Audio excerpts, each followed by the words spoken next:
administering a poison designed to exterminate the population.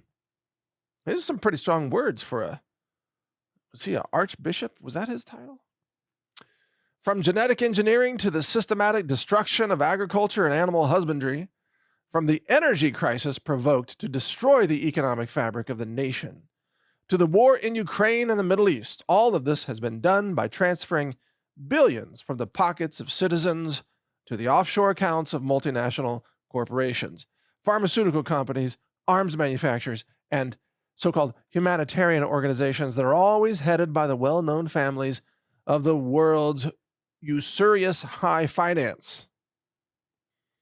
I'm skipping ahead in his letter, silencing dissenting voices with the smear of being conspiracy theorists has not helped. On the contrary, it has been the fierce censorship ever since the pandemic farce that has awakened that healthy instinct that makes anyone suspicious of a narrative that contrasts obscenely with reality, a reality that is not perception, when merely because you have white skin, wear a cross around your neck, or have the Stars and Stripes flag flying in your background or backyard, someone feels entitled to consider you inferior and therefore deserving of being attacked or killed.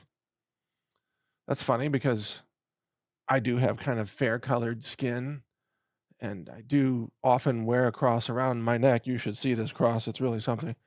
And when I'm in my studio, I actually do have the Stars and Stripes flag flying in the background. And some people think I deserve to be attacked or killed.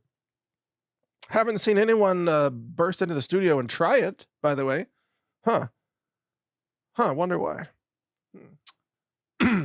Maybe they know what awaits them.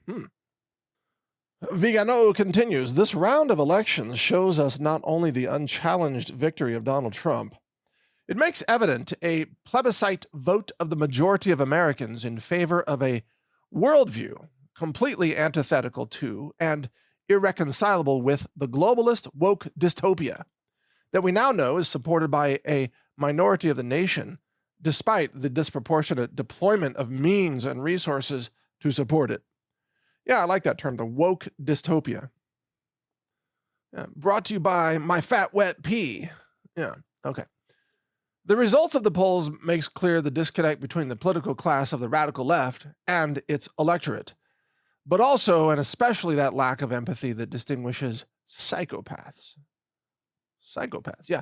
On the other hand, only psychopathic criminals devoted to the worship of Satan can adhere to a neo-Malthusian ideology that theorizes the extermination of one part of humanity, the sterilization of another, and the recurrence of chronic cancers and diseases for the survivors. Only psychopathic criminals devoted to the cult of Satan can claim that destroying agriculture and animal husbandry and producing GMO foods will save nature, or that cutting down trees and replacing them with carbon dioxide absorbing machines will protect the environment. Only psychopathic criminals devoted to Satan worship can send billions to the most corrupt government in the world, Ukraine, disappointing themselves that they can win a war that they provoked and fomented.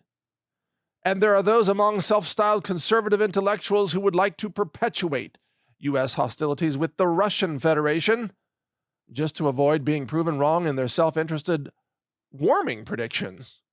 Anyway, it goes on talking about the psychopathic criminals. We could say that there's no commandment of God that is not being broken, he says. Woke ideology creeps into every aspect of daily life to kill the body and the soul, to offend our Lord, to deny 2,000 years of Christian civilization. But this is precisely what they do, and what many have let happen without protest.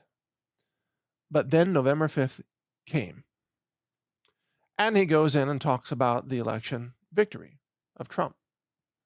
He says, the elite now fleeing to their lairs will regroup so that they can launch a new attack more tremendous than the one we have witnessed in recent years. But in this phase of awakening consciences and retaking the nation under God, we must not forget that the battle between God and Satan, between the children